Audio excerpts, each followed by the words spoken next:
თუ იტყვი რომ მე ვარ მედასავლეთე, რაც გინდა ისაკეთე.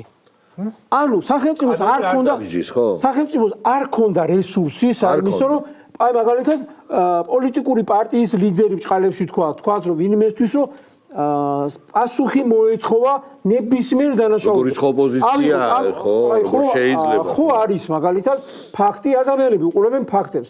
მოხდა მაგალითად 2024 წელს ფაქტი იყო რომ პარლამენტის რაღაცა შტურმი მიმდინარეობდა 150-მდე პოლიციელი დააზიანეს იმ რაღაცა ესროდნენ, ანგრევდნენ, ამწვრევდნენ მოლოტოვის კოქტეილებს და ასე შემდეგ. იყო ფაქტი. კი. ამ ფაქტზე გვეუბნებია რომ ეს ყველაფერი რასაც ეს დემოკრატიის პარლებში. ეს იყო დემოკრატია, იმიტომ რომ ესენი არიან მედასავლეთეები და ესენი არიან რუსი. აი თემა რა არის. ესენი იყვნენ მშვიდობიანი მომიტინგეები და ხელისუფლება რატო არ იჭერენ პოლიციელს ის რა ფეხი რო აქვს დამწვარი, ხელი რო აქვს დამწვარი, რაღაც ახე ყური რო აქვს გაგლეჯილი. იმათ რატო არ იჭერენ, კაცო რატო არ აცილეს თავი? ზუსტად ეგ არის ერთი ენა. არაფერი არ არის.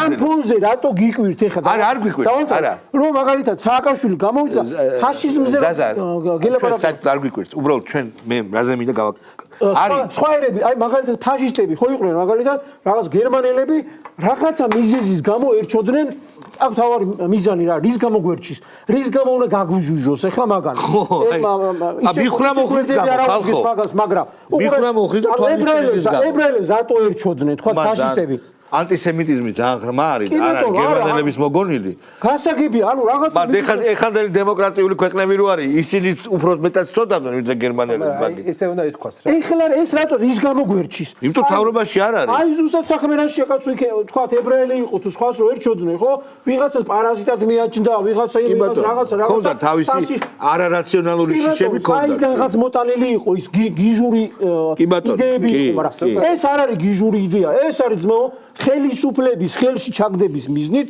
ჩვენ რომ ამოთხმ ესენი მზად არიან გაგუჟუჟონ აქამდე ცდილობდნენ რომ რუსების ხელით გავეჟუჟეთ ანუ ის ომში ჩავერთინეთ რაღაცა ეხლა პირდაპირ ვერ ჩაგითრიეთ ომში და ჩვენ თვითონ გავუჟუჟავთ